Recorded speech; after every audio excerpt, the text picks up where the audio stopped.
Boa tarde, turma. Tudo bem com vocês? Estamos aqui, né, mais uma vez, para a gente falar um pouquinho sobre a Banca Avalia, né, que está elaborando aí a seleção do Estado, tá certo? E o IB Concursos, né, mais uma vez aí, fazendo esse trabalho, né, de parceria comigo, né, e com outros professores, para que a gente possa organizar o melhor curso para vocês, tá bom? Vocês devem ter visto aí no decorrer desses minutinhos, né, alguns slides sobre a aprovação, né, dos nossos alunos, né, nós temos sido destaque em vários concursos aqui na região do Cariri, né, sempre, não só no Cariri, né, no Ceará inteiro, com vários primeiros lugares e outras aprovações, né, vocês estão vendo aí uma lista de várias cidades, né, Jijoca, Itapajé, Granja, Jaguaretama, Barro, Abaiara, Iguatu, Acopiara, Crato, né, concurso aqui de Crato, Porteiras, então o IB sempre, né, saindo à frente. Vocês têm à disposição uma plataforma em que terão acesso a aulões, aulas gravadas, atendimento, né, em caso de dúvida, caderno de questões, um grupo de WhatsApp onde vocês vão estar recebendo também os materiais, né? Sempre estamos procurando trazer provas, né, da banca, dos últimos concursos que ela elaborou para facilitar, né, os estudos de vocês. Teremos também simulados, revisão final, né, e vocês têm também acesso à plataforma, né, fazendo aí a assinatura do curso, tem acesso à plataforma por um ano, né, tudo que está lá gravado, vocês vão ter acesso, tá certo? Então, nós temos aí, né, os nossos materiais, a apostila de português, a apostila de didática, que tudo isso, né, vai estar disponível lá na plataforma, tá bom? Então, bora começar a nossa aula, certo? Vou pedir para o pessoal do IB aí parar o compartilhamento do material, para que eu possa compartilhar o meu material e nós darmos início, de fato, à nossa aula de língua portuguesa. Então, vamos aqui a leitura do texto, tá? A partir de agora, eu peço, por favor, que não liguem as câmeras, evitem ligar o microfone sem necessidade, a menos, né, que tenha uma pergunta importante sobre o conteúdo, informações sobre a questão administrativa, a questão do edital, né, vocês deixam para fazer ao suporte, tem um site específico mas não é a OCP, tá? É Instituto AOCP, porque existe a banca AOCP e existe o Instituto AOCP. A banca avalia, ela surge do rompimento com o Instituto AOCP. Então, cuidado, é tanto que a banca AOCP, ela tem um nível de questão bem diferente, tá? Se vocês pegarem as provas do Instituto AOCP, vocês vão ver que tem um nível parecido com essas questões que nós estamos trabalhando da Banca Avalia, tá bom? Não é ruim estudar nivelando por cima, né? Quanto mais, se eu consigo resolver questões mais difíceis, obviamente, eu também vou conseguir resolver as fáceis, né? Mas é interessante também resolver questões dentro do mesmo nível, na mesma linha de raciocínio, né, que a banca. O que é que nós observamos na semana passada e esta semana também em outros cursos, resolvendo questões, eu também, né, constatei e confirmei. A banca trabalha, né, muito com foco na alternativa incorreta, na exceção. E aí a gente precisa ter muito cuidado em voltar no enunciado e conferir de fato o que, é que a banca está querendo, porque a nossa mente ela é condicionada em procurar o acerto, né, a alternativa correta. Então, fica aí também o lembrete, vocês vão ver, né, que nesse bloco de questões que eu separei, nós temos várias questões que a banca vai dizer, a alternativa incorreta, tá bom? Então, eu vou ler o texto. Qualquer dúvida, durante a leitura do texto, eu não consigo ver o chat, tá? Então, deixa para perguntar depois. E se a pergunta for pertinente e um pouco extensa, pode ligar o microfone, tá? Para perguntar, mas deixa eu concluir primeiro a leitura, tá bom? Então, vamos lá. Inicialmente diz assim, leio o texto a seguir, deixa eu tomar aqui uma aguinha, eu não sei aí na terra de vocês, mas o calor aqui, minha gente, tá demais. Eu tô com um ventilador aqui em cima de mim, tá dizendo agora há pouco aqui que todo o ambiente da casa tá pegando fogo, muito quente.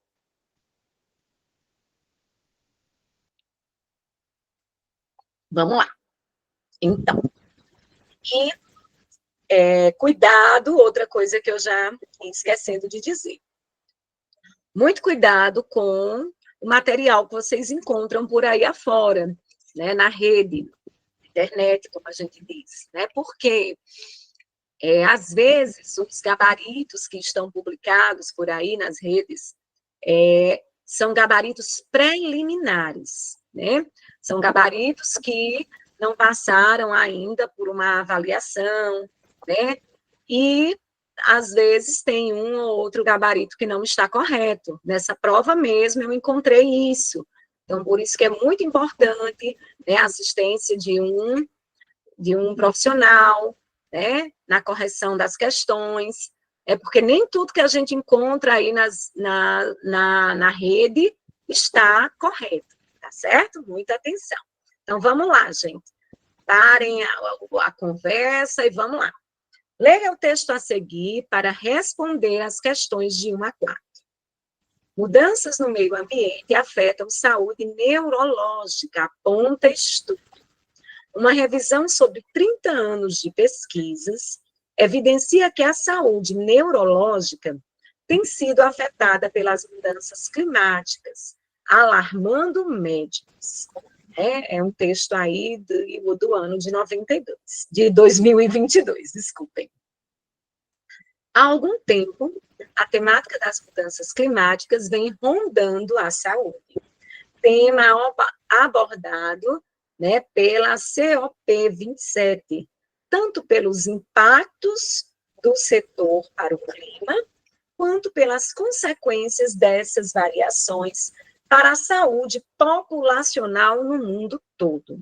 Nesse sentido, um estudo publicado no periódico científico Neurológico, abrangendo 30 anos de pesquisa sobre mudanças climáticas e saúde neurológica, evidenciou que derrames, hospitalizações por demência e esclerose múltipla podem ser associados a temperaturas extremas e variabilidade climática. E eu até vou parar para fazer um comentário. Quantos casos nós já ouvimos, né, depois que mudou o clima, agora de setembro para cá, de pessoas que infartaram, de pessoas que tiveram AVC, né? Então, a gente precisa estar bem atento, né, à questão aí de saúde mesmo, se hidratar bem, né, procurar ambientes mais ventilados. Os pesquisadores revisaram estudos realizados entre 1990 e 2022, identificando um total de 364 artigos com conteúdos relevantes, sendo a maioria proveniente da Ásia, depois da América do Norte e Europa. Os autores se aprofundaram em 3 pontos principais: os efeitos da temperatura e a variação de temperatura na saúde neurológica, modificações nas doenças neuroinfecciosas e entendimento de como os poluentes atmosféricos impactam nosso sistema nervoso. Impactam no sistema nervoso.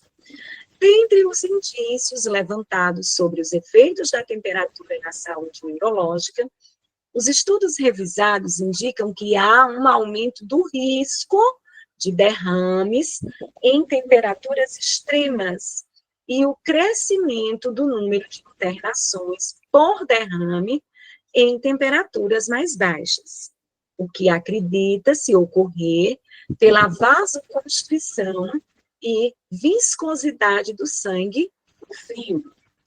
A revisão também destacou um estudo que expõe que elevações médias de temperatura de 1,5 graus Celsius resultaram em um aumento do risco de internação por demência em 12%. Ainda, a análise sobre outros 3 artigos provocam em doenças que provocam em doenças que possuem mosquitos e roedores como agentes transmissores. Desculpa, as inundações, né, provocam. Quanto ao impacto dos poluentes transportados pelo ar para a saúde neurológica, um dos estudos globais revisados indicou que 9% dos anos de vida ajustados por incapacidade por derrame e 8,5% das mortes por esse mesmo problema poderiam ser designados por incapacidade por designados à exposição ao PM2,5, partículas finas em suspensão no ar com um diâmetro inferior a 2,5 micrômetros. A gente vê aí que tem uma linguagem até bem técnica, né? Os pesquisadores também estimaram nessa revisão que 6,1% dos casos de demência podem ser atribuídos a essa mesma exposição a PM2,5 e também ao dióxido de nitrogênio. Ainda, a poluição do ar também foi relacionada à hemorragia intracerebral e à incidência de LA, com alguns resultados variados aos níveis de enxaqueca. Os efeitos das mudanças climáticas expõem muitos desafios de forma que os estudos devem ser aprofundados e precisam superar algumas limitações, como a ausência da relação dos impactos da insegurança alimentar e hídrica à saúde neurológica, além da falta de pesquisa em regiões que apresentam transformações mais agudas provenientes dessas alterações do clima. A gente percebe aí o texto numa linguagem clara, objetiva, né? Porém, também a presença, né, de alguns termos que são técnicos, né? Que aí isso demanda uma atenção, né, ao texto, tá certo? A leitura do texto. Quem está aqui, só para saber aí, entender como é que eu vou, né, dar encaminhamento à nossa aula, quem está aqui pela primeira vez, só levanta a mãozinha aí, no diz eu. Pode responder lá no chat. Olha aí, 15, 16, né? Tem várias pessoas que estão assistindo aula aqui pela primeira vez, né? Ótimo. Pronto, sejam bem-vindos, tá? Na nossa aula, né, eu vou direto ao ponto, resolvendo as questões, não dou aquele tempo para se resolver, porque senão, né, a gente perde, né, muito tempo, então eu vou resolvendo as questões junto com vocês, tá? E dando as principais dicas e orientações sobre o conteúdo daquela questão, tá bom? Veja bem, professora, o texto é extenso, né? Quando a gente vê um texto extenso, a gente tende, na hora da prova, né, a ficar um pouco apreensivo, tá? Mas aí, gente, vale aquele lembrete. Você, antes da leitura do texto, dá uma olhada, né, rapidinho, assim, nas questões da prova, e ver se, de fato, existe a necessidade da leitura do texto como um todo. Nós vimos que tem uma questão, a primeira questão é de interpretação. Então, se tem uma questão, né, mesmo sendo uma só, então é necessário, sim, fazer a leitura do texto, tá? Até porque nas outras questões gramaticais, você vai ver que a banca vai trazer fragmentos de texto, né? Que não se faz necessário a leitura dele por inteiro. Às vezes, eu até gosto de voltar no texto, como eu já expliquei, porque muitas vezes eu não acho o trecho que a banca escolheu suficiente, né? Eu gosto de entender o contexto maior, então eu dou até essa dica para vocês, né? Quando a banca trouxer só uma frasezinha e for, por exemplo, uma questão que envolve o significado das palavras, ou uma conjunção, né, o emprego das conjunções, volta lá no parágrafo, dá uma lida no parágrafo, para você entender, né, o contexto maior, fica mais fácil para você não arriscar, tá bom? Então, vamos lá. A respeito do texto, olha o que eu falei, né, a banca, né, tem dado aí uma grande valorização, né, na procura da alternativa incorreta. Então, fiquem muito atentos a isso, tá? Então, a respeito do texto, assinale a alternativa incorreta. Letra A. Os pesquisadores se aprofundaram em 3 pontos importantes: os efeitos da temperatura, as modificações nas doenças neuroinfecciosas e o entendimento de como os poluentes atmosféricos impactam o sistema nervoso. Está correto? Assim, né? Se você voltar um pouquinho no texto, você vai perceber que essa informação está correta, tá certo? Na verdade, nós temos aí uma questão não de interpretação. A gente diz de interpretação, mas interpretação é quando eu preciso analisar algum elemento do texto. Compreensão é quando eu preciso somente voltar no texto e conferir. Então, aí nós temos uma questão de compreensão, né? Letra B. Doenças como derrames, hospitalizações por demência e esclerose múltipla não podem ser associadas a temperaturas extremas e à variabilidade do clima. Eu vou até voltar no texto, né? Para a gente conferir. Olha só, ele diz bem aqui, ó. Cadê?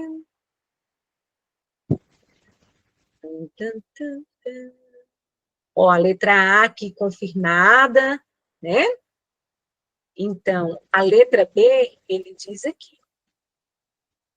A revisão também destacou o estudo, ele vai falar da elevação, aí ele vai dizer quais são essas doenças, né? Que aí ele diz justamente um pouquinho mais acima, né?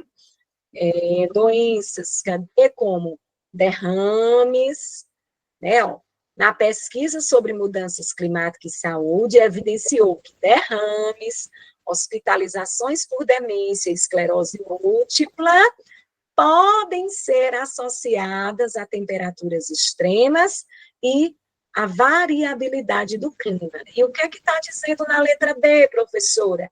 Está dizendo que não podem ser.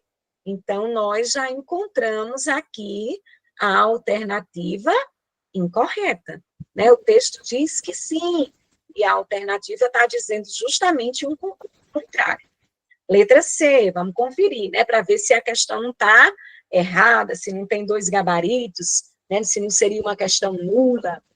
Para os pesquisadores, cerca de 6% dos casos de demência se devem à exposição a PM2,5 e também a dióxido de nitrogênio. Vamos dar uma olhada lá no texto, para a gente conferir só esse número, né?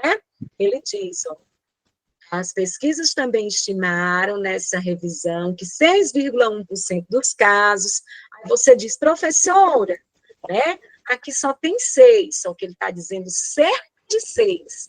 Então, a partir de 6, 6 e pouco, né? Se ele tivesse dito aproximadamente 6, né? 6, então já está ok. Ele não quis dar um número preciso, né? Para nos deixar na dúvida, mas o fato dele ter usado cerca de, ou então se fosse aproximadamente, né? Estaria também correto, tá bom? Então, letra C está ok. Os efeitos das mudanças climáticas expõem muitos desafios, por isso os estudos precisam ser aprofundados para superar as limitações, principalmente em relação às regiões que apresentam mais transformações na alteração do clima. A gente viu isso aqui, né, no final do texto, ó, né, os efeitos, né, de forma que os estudos, está bem aqui, né, devem ser aprofundados.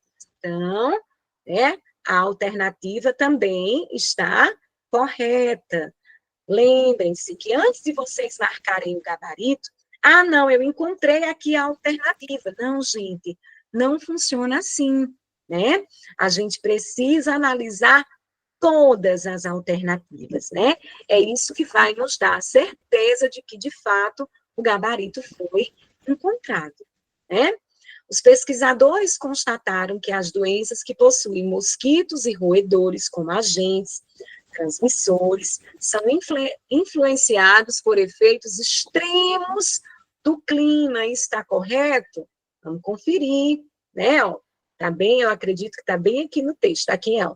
Além disso, eles ressaltam que os efeitos do clima extremo, né, as inundações, provocam doenças que possuem mosquitos e roedores como agentes transmissores. Ele só inverteu a ordem lá na alternativa. Então, a alternativa de fato incorreta é a letra B. Acredito que não tenha ficado nenhuma dúvida, né? Porque todas as alternativas foram comentadas. Segunda questão. O texto apresentado faz parte de qual tipologia? Olha só, esta semana eu analisei cerca de umas 40 questões dessa banca, né, montando uns materiais já para vocês, para outro curso, e eu tenho percebido questões de compreensão de texto. Acabei de dizer, ó, essa prova que nós estamos resolvendo tem 15 questões, a banca cobrou uma só, tá? Então, não vão se ater às questões de interpretação, não, gente. Vamos estudar a gramática. A banca já mostrou aí que o foco dela é a gramática, né? Vocês só têm 6 questões, pode ser que ela nem cobre, né? Que ela cobre a compreensão e a interpretação de uma outra maneira, né? Na resolução das questões gramaticais, né? Então, não vamos nos apegar a isso. Tem gente que fica esperando, torcendo pelas questões de interpretação, né? Para livrar um pouco aí a gramática. Mas a banca se mostra aí já bem tendenciosa a explorar bem a gramática, tá bom? Então, vamos lá, gente. Ela vai tratar das tipologias. Todas as alternativas que estão aí, né, são, de fato, nomes das tipologias. Nós temos a narração, a descrição. Eu gosto sempre de lembrar, né, que a gente chama a dissertação, tipologia dissertativa, mas, de fato, a tipologia chama-se argumentativa. É porque há uma associação aí entre argumentação e dissertação, mas o nome da tipologia é argumentação, tá bom? Dissertação é um gênero da argumentação, mas acabou ficando assim meio que metonímico, né? A gente troca um pelo outro e as pessoas entendem o que a gente quer dizer. E aí, a expositiva e a injuntiva. As tipologias só são 5 na nossa língua, né? Narrativa é quando eu tenho, quando eu conto a história, né, de algo, de alguém, baseado no tempo, no espaço, né, com a presença dos personagens. Descrição é quando eu foco no detalhamento, né, descrever um espaço, descrever um lugar, né, descrever uma situação, descrever uma pessoa, o foco são nos detalhes. Dissertação ou argumentação, quando o foco está, né, na opinião de alguém sobre alguma coisa. Exposição, né, ou expositiva, é quando o foco é trazer um conhecimento, trazer uma informação. E injuntiva é quando o foco é fazer uma orientação, dizer como fazer algo. É uma receita, um edital, é um texto de injunção, nos orienta, certo? E aí, o que é que nós vamos ter, então? Essa questão é curtinha, quero ver aí que é que vocês vão dizer aí no gabarito, no chat? Bora lá.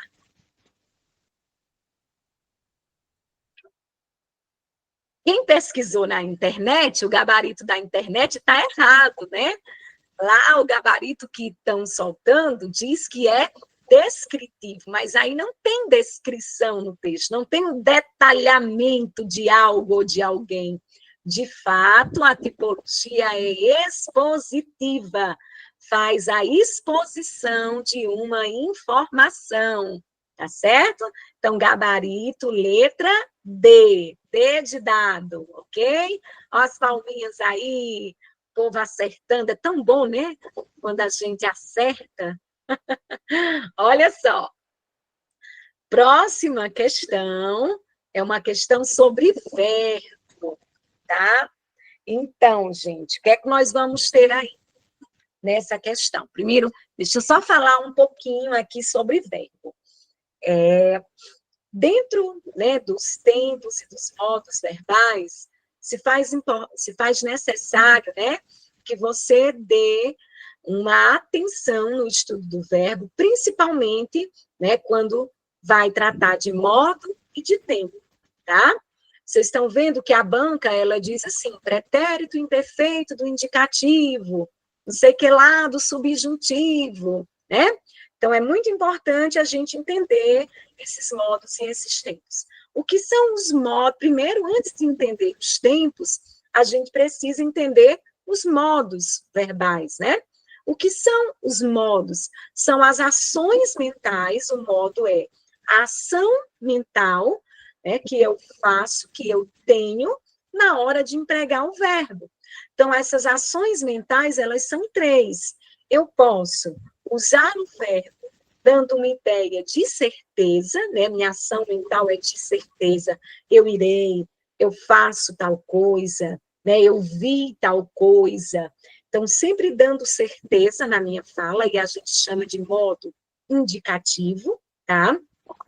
Nós temos outra ação mental, que é a ideia de possibilidade, e aí nós vamos chamar, né, de modo subjuntivo, é quando a gente indica na nossa fala, né, que existe uma possibilidade daquilo acontecer, né? Talvez eu faça, né? Se eu fosse, quando eu, né, fizer.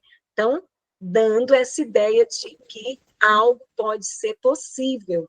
E, por fim, né, nós vamos ter, a banca não coloca aí nenhuma das alternativas, mas nós também temos um modo imperativo, né, que é aquele modo que nós indicamos na nossa fala a presença da ordem ou a presença do desejo, tá? Então, modo imperativo é quando eu dou uma ordem, eu faço um pedido para alguém, né? E aí eu indico isso na minha fala, quando eu digo assim, vê isso para mim, né? Faça, por favor, tal coisa, né? Que Deus cuide de ti, né? Eu estou expressando um desejo, né? Estou expressando um pedido. Então, os modos verbais, né? Indicativos e subjuntivo, eles vão ter os seus tempos específicos.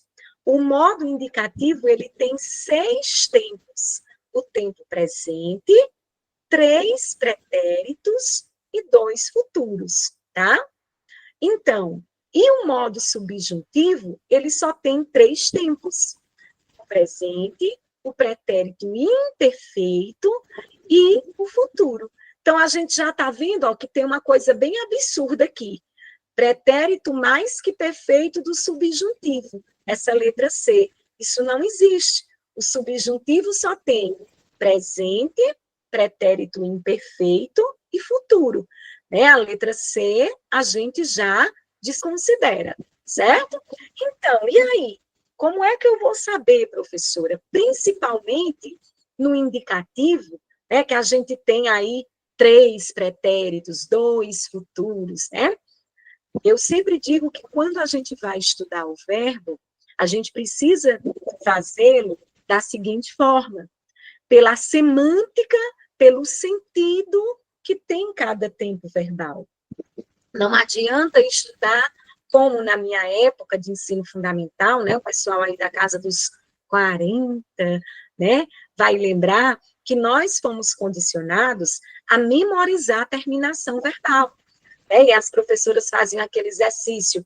A tarefa de casa era o castigo de conjugar um verbo, né, em todos os tempos do indicativo. E a gente fazia isso, né, de forma meio mecânica, sem entender nada, apenas olhando para as terminações, né? E hoje em dia, você vê que as questões, nós não pedimos mais para os nossos alunos conjugarem verbos em todos os tempos, eu, isso, tu, aquilo, não. A gente analisa os textos, a forma como os verbos estão empregados, e aí a gente faz isso entendendo a semântica, o sentido dos verbos. Então, veja só, o presente, né, é o hoje, é o agora. Raramente a gente tem dificuldade de identificar o presente, né, do indicativo. Indica, né, que eu vou fazer algo hoje, né? O indicativo é uma certeza. Então, se é presente, é algo que vai acontecer no momento, né? Então, eu disse, eu amo, eu faço, né? Então, é o presente. O pretérito são três: pretérito perfeito, imperfeito e mais que perfeito. Professora, como é que eu vou saber a diferença? Olha só, pretérito perfeito, ele indica uma ação, né, passada, mas totalmente concluída. É algo que já foi resolvido. Então, por exemplo, o verbo ver. Eu vi você, já passou. O verbo amar. Eu amei ir à escola, né? O verbo cantar, né? Eu cantei, tu cantastes, eles cantaram. Foi uma ação que foi totalmente concluída, que já passou. Mesmo que tenha sido há uma hora atrás, mas foi uma ação concluída. O que é um pretérito imperfeito? É também uma ação passada, mas é uma ação que não foi concluída. É uma ação inacabada. Ó, eu via tal coisa, é como se eu tivesse sido interrompida. Eu estudava, né? Então eu parei de estudar para fazer outra coisa. Eu cantava quando ele chegou. Tu cantastes, né? Quando ele chegou. Então veja, é uma ação que estava acontecendo no passado, mas que não foi totalmente concluída. Então, pretérito perfeito, ação concluída. Pretérito imperfeito, ação inacabada, também no passado. E o mais que perfeito? Mais que perfeito é um tipo de situação que raramente nós utilizamos na nossa fala. Nós não usamos pretérito imperfeito, até porque é muito formal, né? Fica estranho. Ó, eu diria, no pretérito perfeito, eu diria assim, com o verbo estudar. Eu estudara. Você vai dizer, estudara? O que quer dizer o pretérito perfeito? Quer dizer que é uma ação que eu acabei de fazer. Sandra, você estudou? Estudara. Quer dizer, eu parei agora.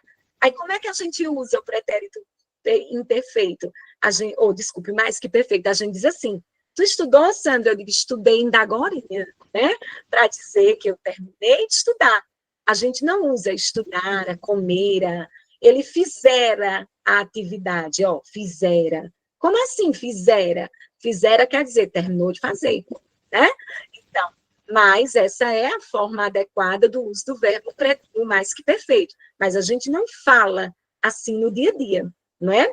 Então, sou estranho, parece até que a outra pessoa está falando errado, né? Então, beleza. E os futuros? Futuro, pode responder? Pode, Carlos, fique à vontade, mas eu preciso explicar para quem não sabe, né? Os futuros só são dois, né? Futuro do presente e futuro do pretérito. O que é futuro do presente? É um futuro certo, que você tem certeza, né? E mostra isso que vai acontecer. Ainda agorinha, né? Então, ó, quando eu digo, ó, eu irei, eu amarei, eu farei, eu cantarei, né? Ele fará. Então, isso é um futuro certo. E o que é o futuro do pretérito? É um futuro que depende de algo para acontecer.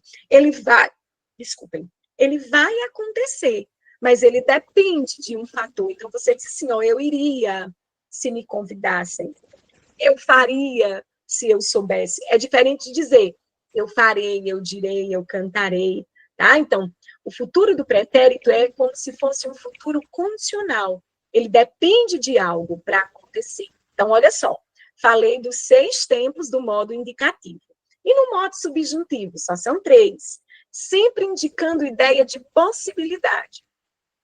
Presente, algo é possível de acontecer no agora. Ó, talvez eu vá, né, à igreja. Talvez eu estude daqui a pouco, né? Possivelmente eu corra mais tarde. Ó, sempre dando essa ideia de possibilidade de algo que pode acontecer no agora. O que é o pretérito imperfeito do subjuntivo? É algo, né, que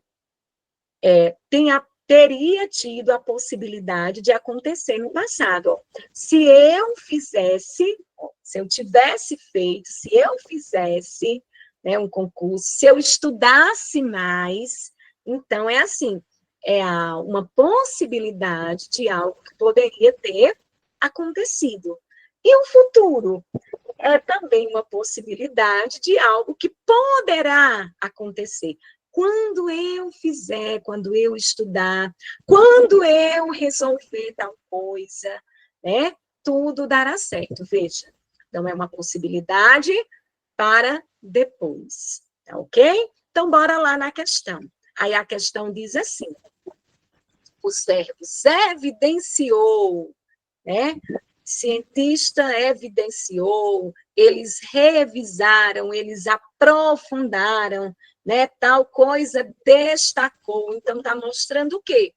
Ações que já aconteceram. Então, eu já sei que é pretérito, né? Que é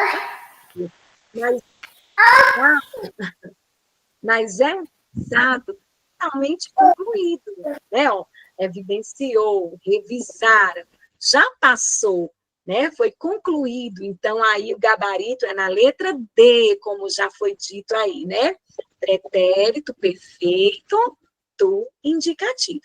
Eu me demorei aí um pouquinho na questão, mas se faz necessário esses comentários, porque nem todo mundo, né, aqui já vinha estudando ou lembrava do assunto, então é importante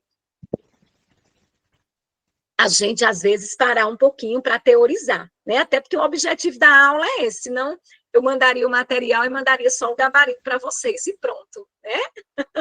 Vamos lá, gente. Então, próxima questão. Então, aqui nós já sabemos o gabarito, pretérito perfeito do indicativo.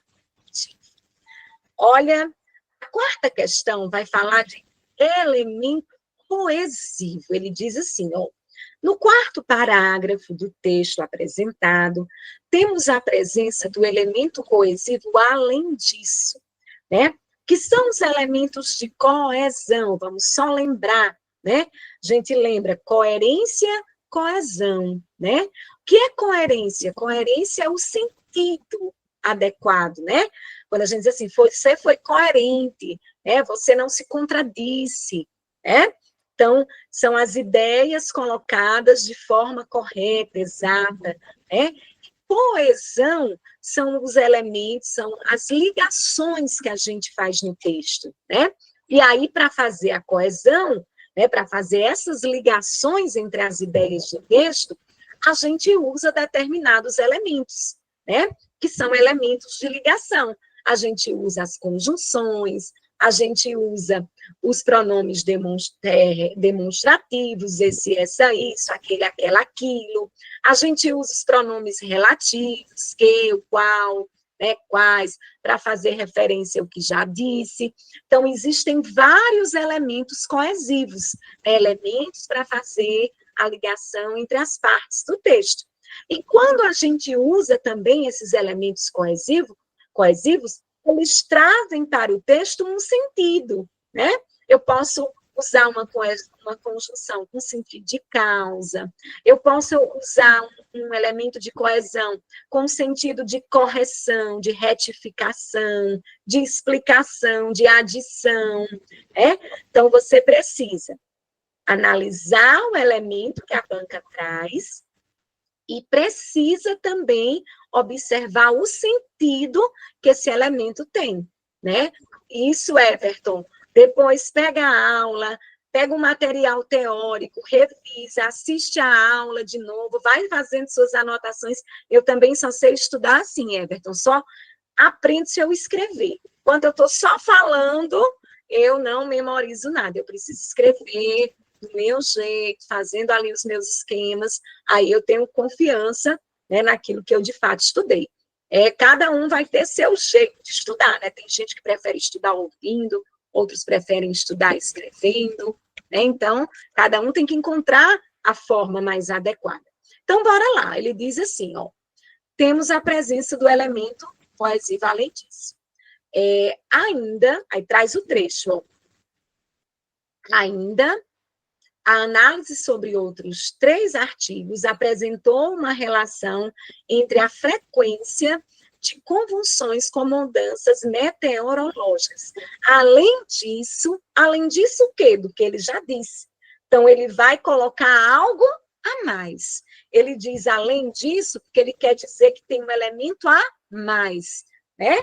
Então, esse além disso, já disseram aí no chat, tem um sentido de adição. Eu vou dizer algo a mais. Ele poderia também colocar assim, ó, também, né? Também, para dizer que tem outro elemento, não só tal coisa, né? Mas tem outra coisa, né? O nem só, não só, além disso, também, né? Mas também dão ideias, né? De adição de fatos, adição, né, de outros elementos. Então, gabarito, né, significa aí, ademais, exatamente, Elaine, ademais, isso é uma conjunção coordenativa, né, só que aí, nesse caso, ele não está usando como uma conjunção, porque não está ligando, né, aí as orações, está ligando só a ideia, então é uma expressão, né, para usar uma expressão para trazer uma ideia de fato a mais, né? Então, gabarito, letra A, né? Indica na fala, indica no texto que algum elemento a mais vai ser acrescentado, né? Causa, condição, esclarecimento, oposição, não é nenhum deles, envolve muito a interpretação, né? Também aí na leitura do trecho, tá? Mas é uma questão fácil, né? Quando você conhece os termos. Questão de número 5, olha só, envolvendo as orações. Eu acho que no nosso último encontro, o ademais também, viu, professor Inácio? Ademais é quando eu vou também adicionar um outro fato, né? É um elemento de coesão, né? Aditivo, né? Que indica a adição, tá certo? É importante o ademais, é chique também, né? Olha, a questão de número 5, acho que na aula passada, a nossa última questão foi sobre conjunção coordenativa, salvo engano, né? Porque eu estou resolvendo questões também em outras turmas, aí tem hora que eu não sei onde foi que eu resolvi a questão, enfim, mas eu acredito que foi. Então, essa questão, ela vai falar de orações subordinadas. Só, né, lembrando, quando vocês forem revisar, quando vai começar a estudar as orações, né? O que são as orações? São frases que têm a presença do verbo, né? Então, toda vida que tem verbo na frase, eu chamo de oração. Só que, às vezes, nós não temos somente uma frase, né? O gabarito da questão 4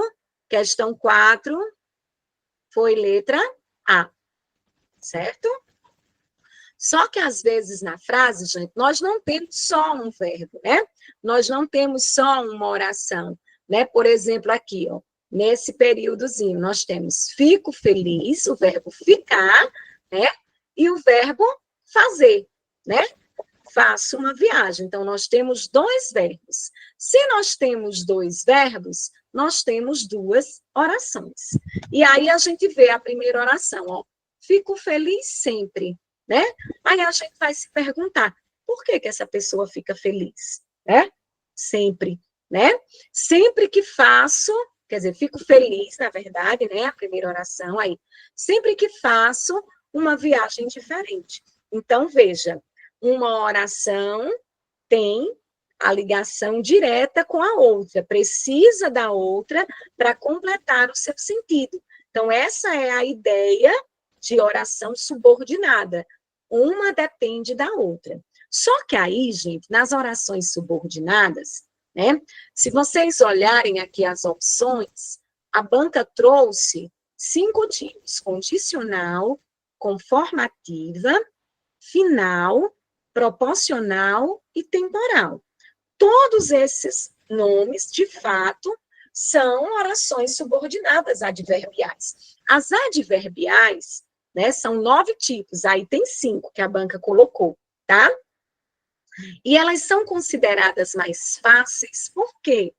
Porque o que é um advérbio? O advérbio é uma circunstância que você impõe, né, para o verbo, para o adjetivo ou para outro advérbio. No caso das orações, né, é uma circunstância que eu coloco para outra oração, para a oração anterior ou para a oração posterior. Então, essas circunstâncias, elas recebem o mesmo nome que as conjunções subordinativas. Quando vocês vão estudar lá na morfologia, né, as conjunções, vocês vão ver que tem 10 tipos. Oxe, professora, a senhora disse agora que era 9. Eu disse que tem 9, que tem circunstâncias, que tem sentido. Porque tem uma delas, que são as conjunções integrantes, que elas não estabelecem sentido, tá? É tanto que elas nem fazem parte das adverbiais, certo? Então, as orações subordinadas adverbiais, elas são classificadas, né, pelo sentido que elas têm. O que é uma condicional, né, quando dá a ideia de condição. Se você estudar, caso ele venha, né, tanto pode começar com a oração subordinada, quanto ela pode vir no final. Ele vai passar se estudar, certo? Que é conformativa. Conformativa é quando dá a ideia de combinação, de concordância. Ó, conforme foi dito, iremos ao cinema, né? Ou então, faremos a prova conforme combinamos, segundo combinamos. Então, conforme, segundo, com, consoante, né? Dá a ideia de conformidade. Final, a ideia não é de fim, é de objetivo, de finalidade, né? Estudou para se sair bem, né? Porque queria tirar uma nota boa, estudou bastante, ó, porque com sentido de para quê. E aí a gente também precisa ter muito cuidado, porque quando a gente vai estudar as conjunções coordinativas, vai ter uma listinha lá, né? E não adianta a gente só memorizar aquela lista. Tal conjunção, porque é sempre uma conjunção causal. Não. Agora mesmo, na minha fala, eu usei porque com sentido de de para quê, né? Então, a gente tem que classificar a conjunção na frase pelo sentido que ela tem, certo? E não somente porque eu vejo tal palavra, por exemplo, a conjunção como, tá? Ó, como pode ser comparativo quando eu digo assim, ó, ela é tão bonita como você. Estou estabelecendo uma comparação. Eu posso dizer também como no sentido de causa, né? Como você não estudou, né, tirou uma nota ruim, ó. Por que você não estudou é o motivo. Como com sentido de porquê. E eu ainda tenho como com o sentido de conformidade. Como me disseram, né, iremos mais tarde à missa. Então, como no sentido de conforme. Veja, a mesma conjunção pode ter sentidos diferentes. Epa, professora, então eu já estou percebendo que não adianta só decorar. Exatamente.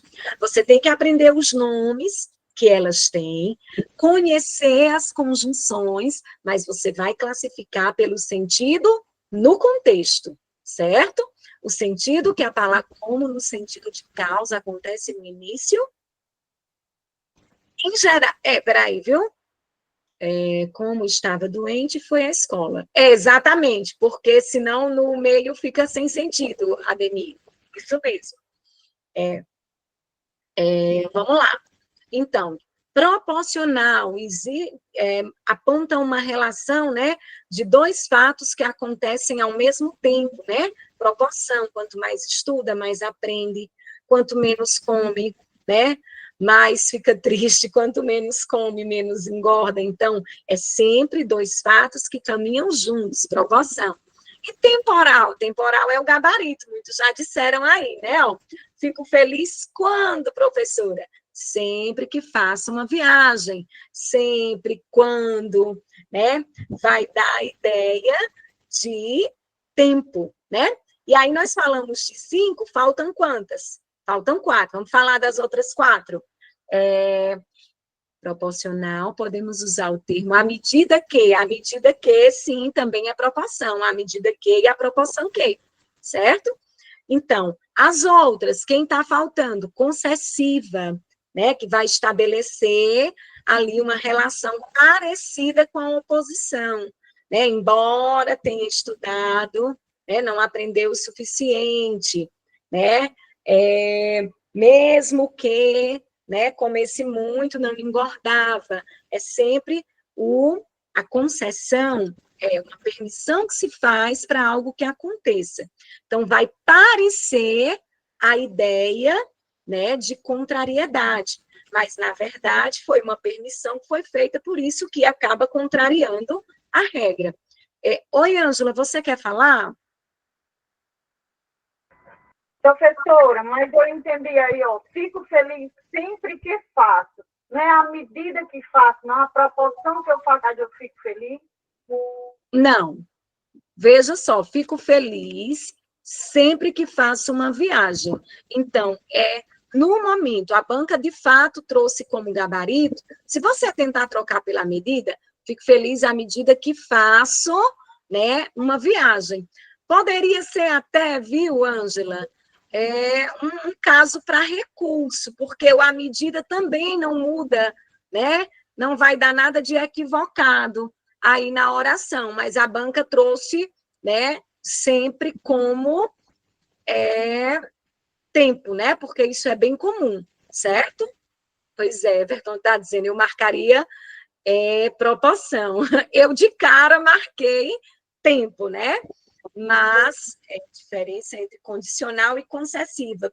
Sim, Jaqueline, olha, a condicional é uma imposição para que algo aconteça. Quando eu digo assim, ó, caso você venha, eu irei. Contanto que ele estude, tudo dará certo. Veja, é um fato imposto para que outro fato aconteça, certo? A explicativa não é aí, não, Joana. A explicativa é lá nas coordenadas.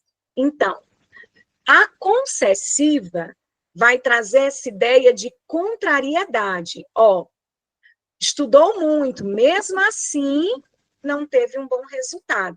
Quer dizer, como? Se estudou muito. Alguma coisa aconteceu. Então, essa coisa foi a concessão.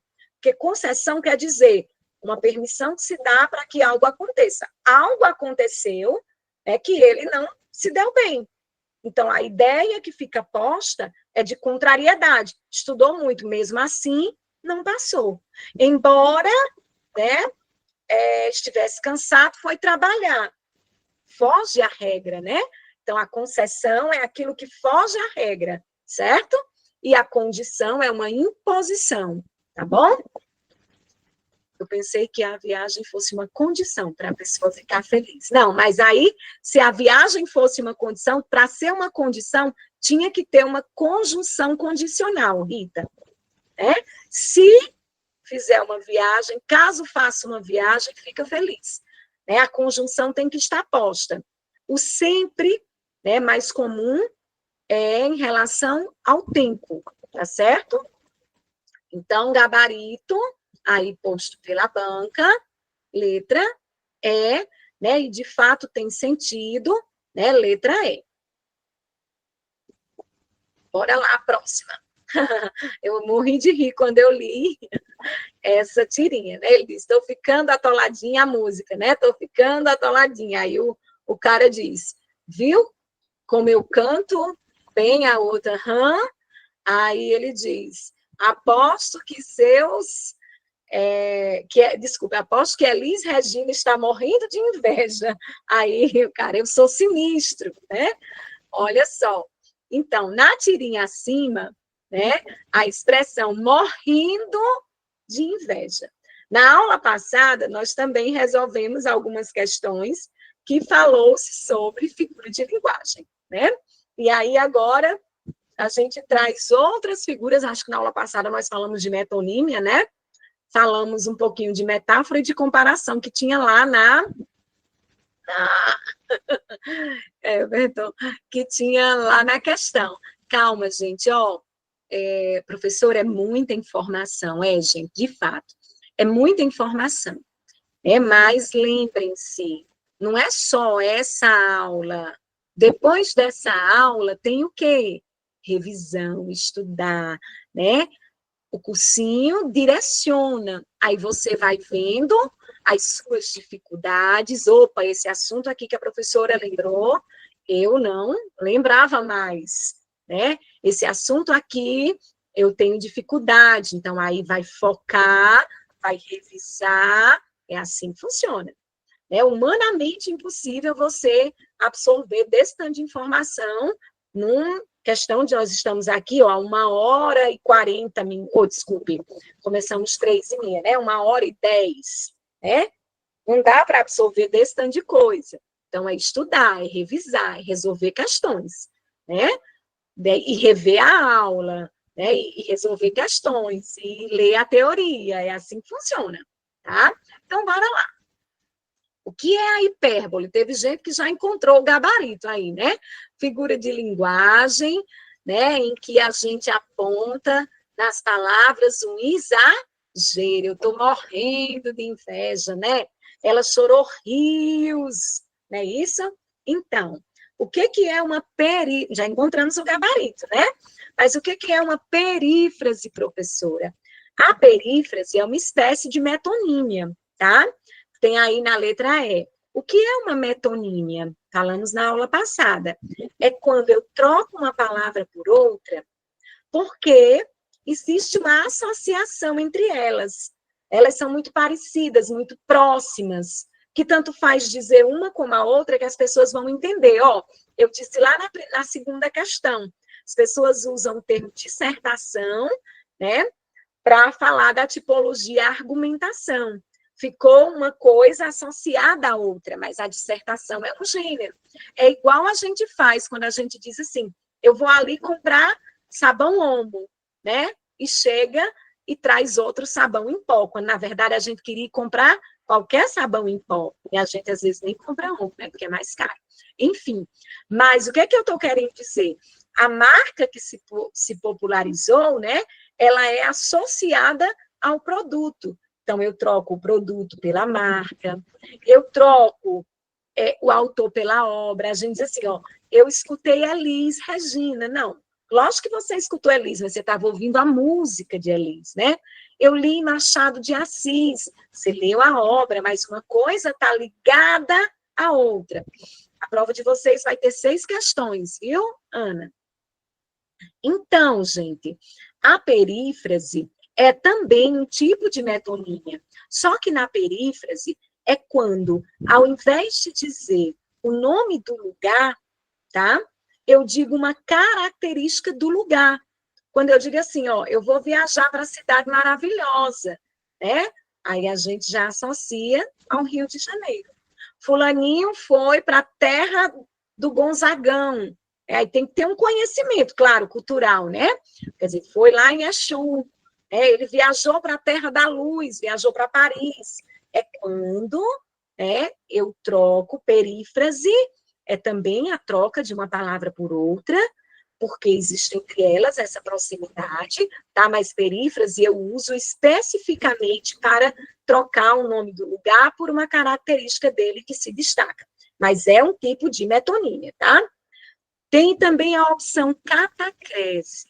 O que é a catacrese? Catacrese é quando eu troco uma palavra por outra, porque não existe uma apropriada, né? Por que eu digo a orelha do livro? Porque ninguém criou um outro nome para aquela abazinha, né? Apropriou-se do nome orelha que já existia e colocou lá. A perna da cadeira, né? O braço do sofá, a cabeça do prego. Então, a catacrese é essa troca de um nome por outro ou a apropriação de um nome para outras coisas, certo? E, por fim, que nós não falamos ainda, o eufemismo. O que é o eufemismo? É o contrário da hipérbole. Se hipérbole é o exagero nas palavras, né?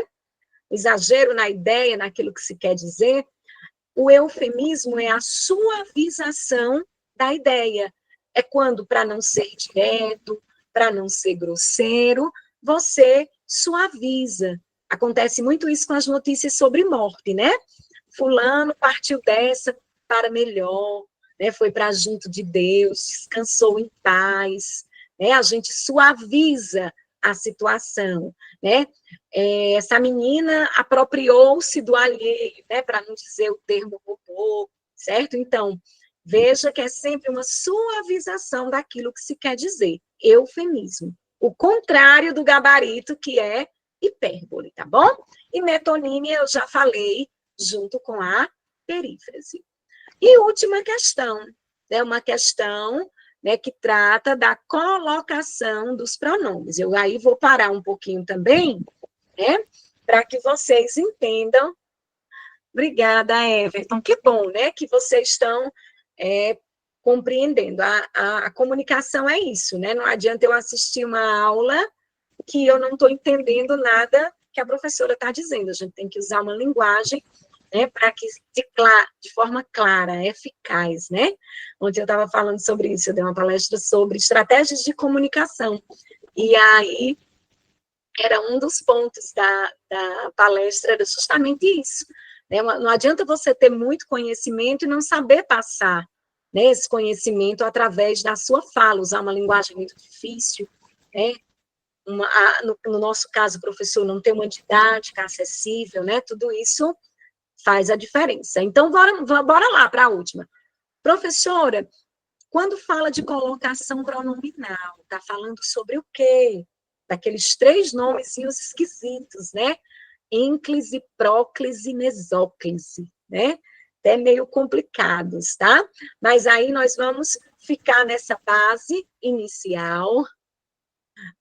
Que bom, Cristiane, obrigada.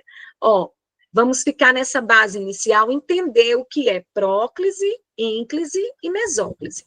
Quando a gente fala de colocação dos pronomes, nós não estamos falando de todos os pronomes, tá? Primeira coisa a lembrar. Vocês vão ver lá no material apostilado que tem um blocozinho só sobre colocação pronominal. Quais pronomes são esses, professora? Que a gramática tem a preocupação de orientar a colocação deles. Esses pronomes são os pronomes átonos oblíquos. Oi? Como assim, professora? Ó, lembra que lá a gente estudou os pronomes pessoais, do caso reto, eu, tu, ele, nós, vós, eles, né? Todo mundo lembra desses, tá? Mas aí, nós também estudamos, né? Mim, comigo, te, ti, contigo, se, si, consigo, ó, a, lhes, lis, né? Nos, conosco, vos, convosco, que esses pronomes, né, são chamados de pronomes oblíquos. Eles servem para substituir o nome, tá? E aí, tem alguns deles que são chamados de pronomes oblíquos átonos. O que quer dizer átonos, né? Que eles têm um som menos intenso, né? E eles são pronunciados com menos intensidade. Átonos também quer dizer que eles não têm significação sozinhos, porque esses pronomes só têm uma sílaba. Por exemplo, ó, o pronome me, me, me, né? Encontrou me, Vamos tirar o verbo encontrar. Se eu disser o me sozinho, me, você vai dizer me o quê? Se eu disser te, né? Encontrei-te, encontrei-te, né? Te é o quê? Então, tem alguns pronomes que sozinhos eles não têm sentido, eles não têm significação. Então, eles são acompanhados do verbo.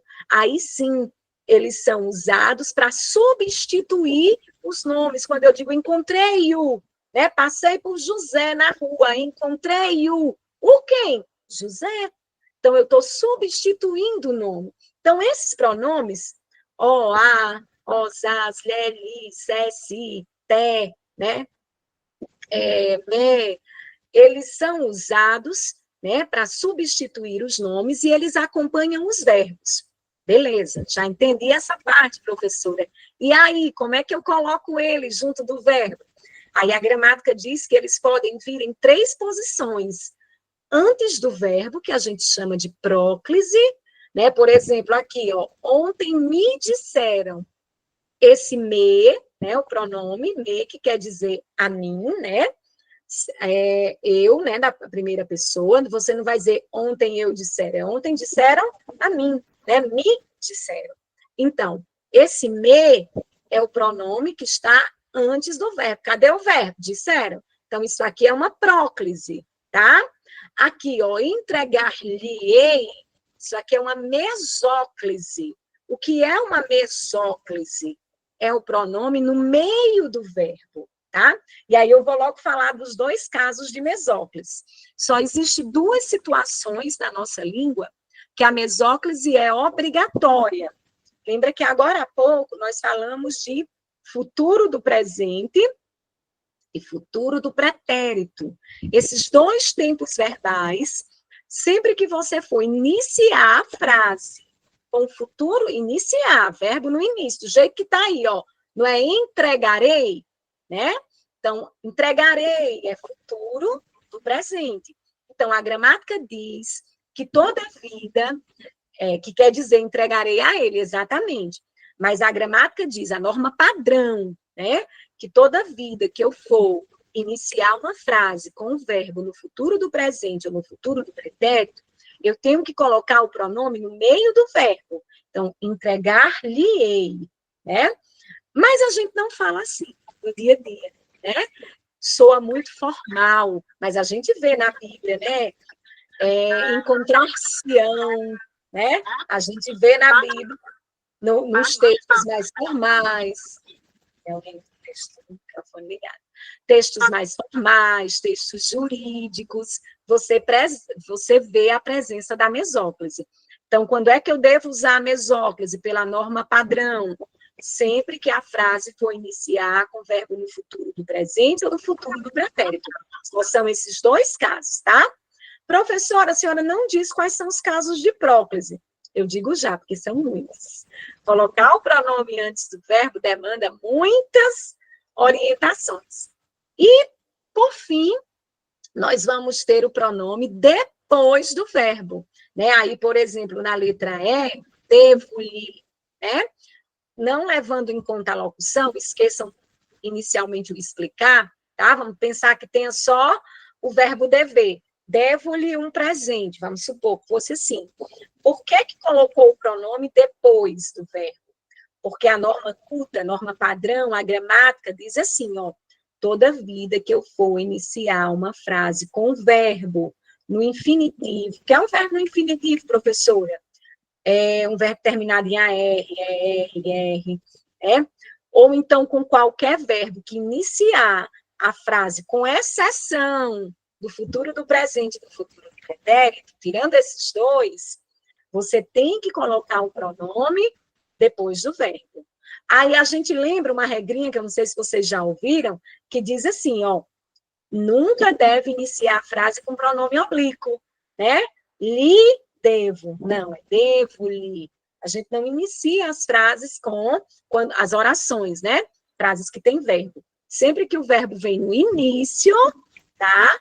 Então, o pronome tem que estar enclíptico, tem que estar depois do verbo. Professora, mas a senhora mostrou lá na letra A, né? Aqui, ó, ontem me disseram, mostrou lá na letra A, que eu posso colocar antes do verbo. Exatamente. Você pode colocar antes do verbo quando você tiver alguns fatores, que a gente chama, a gramática vai dizer, de fatores proclíticos, fatores de próclise, ou palavras atrativas de próclise, que são palavras que atraem, que trazem o pronome para antes do verbo. Ontem é o quê? Ontem é um advérbio de tempo, né? Os advérbios de tempo, os advérbios de afirmação, eles atraem o pronome para antes do verbo. Se eu dissesse assim, certamente me disseram, eu colocaria também o pronome antes do verbo por conta do advérbio. Professora, a próclise é uma opção? Não. Sempre que aparecer fator de próclise, essas palavras que atraem o pronome para antes do verbo, que são quem, professora?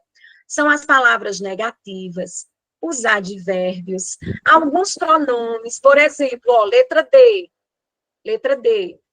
Ela está pedindo a errada. Vocês já viram que a letra A, pela minha fala, está correta, né?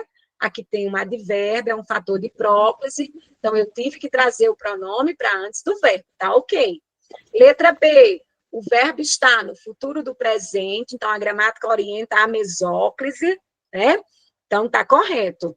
Letra C, o meu maior sonho era casar-me. O que é que a gramática diz, professora? Porque aí eu tenho dois verbos, o verbo era, que é ser no passado, e o verbo casar, né? Então eu tenho uma locução verbal. A gramática diz que quando eu tiver locução verbal e eu precisar usar o pronome oblíquo, se a locução verbal terminar no infinitivo, que é o infinitivo, AR, ER, ou então no gerúndio, aquele verbo que dá a ideia de processo, casando, fazendo, pensando. Então, se tiver infinitivo ou gerúndio, eu posso colocar, são duas opções, eu posso colocar o pronome aqui, ó, depois do verbo auxiliar, então a frase também estaria correta se eu dissesse assim, o meu maior sonho era me casar, que a gente fala mais assim, comumente, né? Era me casar, também tá certo. E casar-me também é outra opção, então tá correto. Na letra D, professora, alguns deram-lhe presentes, a letra D está errada. Por que está errada? Eu disse nesse instante na minha fala, tem pronomes, né? Os pronomes indefinidos, algum é um pronome indefinido. Que é um pronome indefinido? É aquele conjunto de pronomes que servem para dar uma ideia, né? Não tão exata, alguns, vários, muitos, algo, nada, né? Ideia de imprecisão. Então, os pronomes indefinidos, eles são também atrativos para a próclise. É obrigatório trazer o pronome para antes do verbo. Então, os pronomes indefinidos, os pronomes relativos, que, quem, o qual, a qual, os quais.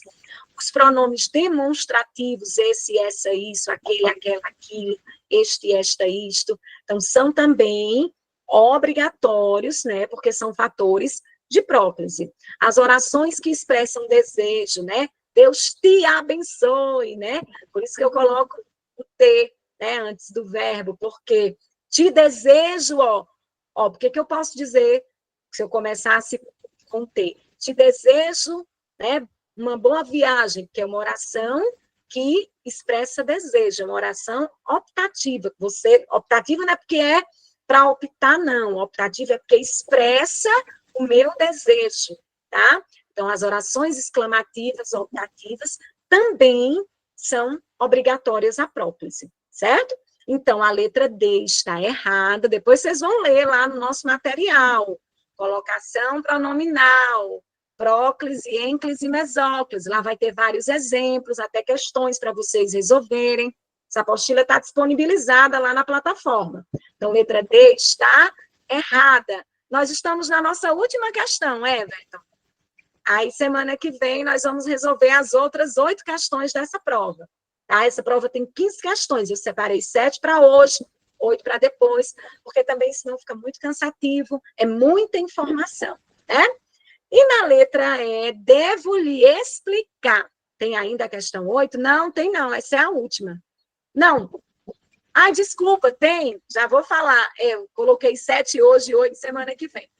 Então, ó, a letra E é o mesmo caso da letra C. Ó, tem uma locução verbal, ó, 2 verbos, devo explicar. Então, a regra diz que quando tem locução verbal terminada em infinitivo, eu posso também colocar o pronome junto do primeiro verbo, ou então junto do segundo verbo, como é o caso de casar-me. Mas se tivesse colocado, devo explicar-lhe, também estaria correto. Então, o que é que está errado? A letra D, porque deveria ser alguns, né, lhe deram presentes, porque o alguns é um fator de próclise, é um pronome indefinido. E vamos para a nossa última questão. Eu pensei que eu tivesse colocado só 7. Olha aí a tirinha do Garfield. Snap, ai, snap, ai, snap, ai, né? No mínimo é o John, né? O amigo do Garfield. Aí aí Garfield pensa, mais uma, né? Snap, ai, aí ele diz, pensa, né? Que o Garfield não fala. Bem, o John achou todas as armadilhas para o rato. Esse snap era ele, né? Pisando ou então batendo na ratoeira, né? É o barulho do som da ratoeira. Isso é uma onomatopeia, né? É aquela figura de linguagem que representa o som de forma escrita, né? Toque, toque. E o ai, professor? O que é o ai, né? Justamente, ó, ele diz, nos balões que indicam a fala, os balões de fala são ai, ai, ai, porque esse balão do Garfield é balão de pensamento. Os de fala são esses que têm o ai, né? Então, nos balões que indicam a fala de alguém, temos palavras que pertencem a qual classe, né? E aí, não tem como a gente falar de todas as classes agora, porque, né, são 10, tá? Mas essa questão é bem simples, né? Essa classe de palavras que a gente expressa as nossas emoções, ai, oba, né? Viva, enquanto toda a vida que eu expresso a minha emoção, né? Que são também chamadas de palavras-frases, são as interjeições, né? Então, gabarito, letra B, né? Interjeições são palavras, expressões que servem para expressar os nossos sentimentos. Né? Aí você vai, e quando você vai ler na gramática, você vê interjeição de alegria, eba, oba, né? De alívio, ufa. Mas lembrando que ali são só alguns exemplos, né? Qualquer expressão que eu utilize, até um palavrão, professora, sim, até um palavrão, está expressando sua emoção, é uma interjeição. A gente aqui, né, no Nordeste, a gente diz assim, oxe, né? Para uma expressão de espanto, oxente, né? De espanto, é uma interjeição, é qualquer, e elas vão sempre vir, gente, seguidas, né, de exclamação, ponto de exclamação. Por quê? Porque expressa uma emoção. E se uma palavra sozinha, ela expressa uma emoção e sentimento, ela é uma frase. Como assim, professora? Ai, é uma frase? Eu achei que ai fosse só uma palavra. Não, qual é o conceito de frase? Frase, todo e qualquer enunciado que tem sentido completo. Pode ser uma palavra, pode ser um conjunto de palavras. Então, as interjeições também são chamadas de palavras-frases. Tá certo? Então, gabarito, letra B. E aí, nós encerramos o nosso material por hoje, tá bom? Bons estudos, não deixem de revisar. Nós falamos hoje sobre verbos, falamos novamente sobre figura de linguagem, sobre orações subordinadas, tá? Revisão, gente. Se não revisar, não tem como. Oi, gente. Bom fim de tarde. Deus abençoe todos vocês, tá? Fiquem com Deus. Até a próxima. Tchau, tchau.